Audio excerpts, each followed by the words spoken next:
സഹോദരിമാർ പ്രത്യേകം ശ്രദ്ധിച്ചോ, നിത്യജീവിതവുമായി ബന്ധപ്പെടുത്തിക്കൊണ്ട് മാത്രമാണ് ഏതാനും മിനിറ്റുകൾ എന്റെ സംസാരത്തെ ഞാൻ മുന്നോട്ട് കൊണ്ടുപോകുന്നത്. നിങ്ങളണിഞ്ഞ പർദയും നിങ്ങളണിഞ്ഞ ചുരിദാറും നിങ്ങളണിഞ്ഞ സാരിയും നിങ്ങളണിഞ്ഞ വേഷവും ഇത് ഇസ്ലാമികമാണോ? ഒരു പുനഃപരിശോധന നടത്തേണ്ടതുണ്ട്. ഞാൻ എന്റെ വീട് വിട്ടിറങ്ങി നിർബന്ധമായ ഒരു യാത്രക്കൊരുങ്ങി പുറപ്പെടുമ്പോ പടച്ചവന്റെ തൃപ്തി എന്റെ കൂടെ ഉണ്ടാകുമോ? സ്ത്രീകൾക്ക് ജിൽബാബ് എന്ന വസ്ത്രമാണ് വേണ്ടത്. ശരീരമൊന്നാകെ മൂടുന്ന വസ്ത്രമാണ്. ഓപ്പൺ ചുരിദാറുകളല്ല. വയറിന്റെ ഭാഗവും ശരീരത്തിന്റെ അംഗലാവണ്യങ്ങൾ പ്രകടിപ്പിക്കുന്ന സാരിയെ പോലെയുള്ള വസ്ത്രങ്ങളല്ല. നിന്റെ ശരീരമൊന്നാകെ മൂടുന്ന ലൂസുള്ള ടൈറ്റ് ആവാത്ത വസ്ത്രമാണ്. ഒരു സ്ത്രീയുടെ കാല് രണ്ടായി കണ്ട് പുരുഷന്മാർക്കും കടുക കണ്ണുകളോടുകൂടി വൈകാരിക തലത്തിൽ നിന്ന് നോക്കിക്കൊണ്ടിരിക്കുന്ന ആളുകളുടെ കണ്ണുകൾക്ക് കൊത്തിവലിച്ച് ആസ്വദിക്കാനുള്ളതല്ല ഒരു സ്ത്രീയുടെ ശരീരം എന്നത്. അവരുടെ കാലുകൾ രണ്ടായി കാണുന്നത് പോലും സലഫി പണ്ഡിതന്മാർ എതിർത്ത് സംസാരിച്ചതാണ്. ടൈറ്റാ അല്ലാത്ത ലൂസുള്ള വസ്ത്രമിട്ടുകൊണ്ടാണ് അവൾ പുറത്തേക്ക് ഇറങ്ങിപ്പോകേണ്ടത്. എന്നാൽ നിസാഉൻ കാസിയാത്തുൻ നാരിയാത്തുൻ മുമീലാത്തുൻ മായിലാത്തുൻ റഊസുഹുന്ന കഅസ്ഹിമത്തിൽ ബുഖതിൽ മായില ലാ യദ്ഖുൽനൽ ജന്ന വലാ യജിദിന റീഹഹാ.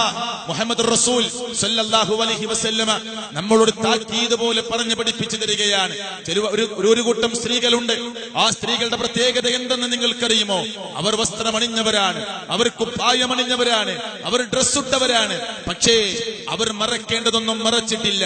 വസ്ത്രം അണിഞ്ഞിട്ടും അണിയാത്തവരെ പോലെയാണ് അവരുടെ നടത്തവും പെരുമാറ്റവും. അവരുടെ തലഭാഗം ആടിക്കളിക്കുന്ന ഒട്ടകത്തിന്റെ പൂഞ്ഞ പോലെയാണ് എന്ന് മുഹമ്മദ് റസൂൽ സല്ലല്ലാഹു അലൈഹി വസല്ലമ പ്രഖ്യാപിക്കുകയാണ്, പഠിപ്പിക്കുകയാണ്. മാത്രമല്ല, അങ്ങനെയുള്ള സ്ത്രീകൾ നമസ്കരിച്ചാൽ, അങ്ങനെയുള്ള സ്ത്രീകൾ ധർമ്മം ചെയ്താൽ, അങ്ങനെയുള്ള സ്ത്രീകൾ സുഹൃതങ്ങൾ ചെയ്താൽ അവർ രക്ഷപ്പെടുമെന്ന് അവർ വിചാരിക്കേണ്ടതില്ല. അവർ മറക്കേണ്ട ഭാഗങ്ങൾ മറച്ച് മര്യാദയോടുകൂടി അച്ചടക്കത്തോടുകൂടി നടന്നിട്ടില്ലെങ്കിൽ നിന്റെ വേഷത്തിലും നിന്റെ സ്വഭാവത്തിലും നിന്റെ നടത്തത്തിലും നിന്റെ ജീവിത ഇടപെടലുകളിലും പടച്ചവന്റെ കോപമാണ് നിന്നെ തേടി വരുന്നത്.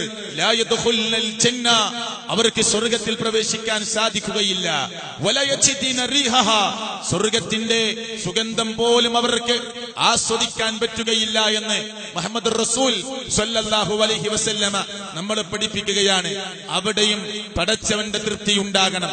നിങ്ങളുടെ മുഖമക്കന മാർവിടത്തിലേക്ക് താഴ്ത്തിയിടണേ എന്ന ആയത്തിറങ്ങുമ്പോ വസ്ത്രത്തിന്റെ അടിഭാഗത്ത് നീളമുള്ളത് വലിച്ചു കീറി മുഖമക്കനയിലേക്ക് തുന്നിച്ചേർത്ത് ഒരു കർട്ടന് പോലെ തൂങ്ങിക്കിടക്കുന്ന മുഖമക്കനയിൽ നിന്ന് ഒരു കർട്ടൻ പോലെ അവിടെ മാർവിടങ്ങളെയും അവിടെ നെഞ്ചിടത്തെയും മറക്കുന്ന ഒരു കർട്ടൻ ഉണ്ടാക്കാൻ സഹാബ വനിതകൾ 4 ദിവസം കഴിയട്ടെ എന്ന് തീരുമാനിച്ചില്ല. ഇല്ല, കുറച്ച് ദിവസം കഴിയട്ടെ എന്ന് തീരുമാനിച്ചില്ല. വാങ്ങിയ ബഫ്ത കീറിപ്പോവട്ടെ, അടുത്തത് വാങ്ങാം എന്ന് കരുതിയില്ല. ആയത്ത് കേട്ട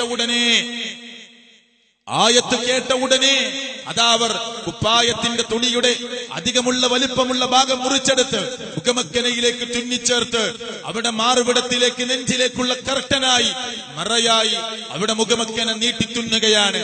അതിന് പിന്നെ മണിക്കൂറുകൾ കാത്തുനിന്നില്ല. ഇല്ല, അതാണ് മാറ്റം. അവിടെയാണ് പടച്ചവന്റെ ഇഷ്ടം. എനിക്ക് അല്ലാഹുവിന്റെ ഇഷ്ടമാണ് വേണ്ടത് എന്ന് പ്രിയപ്പെട്ടവരെ തീരുമാനമെടുക്കുവാനുള്ള ഒരു വെമ്പലും ഒരു ജാഗ്രതയും ഒരു ശ്രദ്ധയും നമ്മുടെ ഭാഗത്തുണ്ടാകണമെന്നാണ് ഈ പറഞ്ഞതുകൊണ്ട് ഞാൻ ലക്ഷ്യമാക്കിയിട്ടുള്ളത്. അല്ലാഹു അനുഗ്രഹിക്കുമാറാകട്ടെ.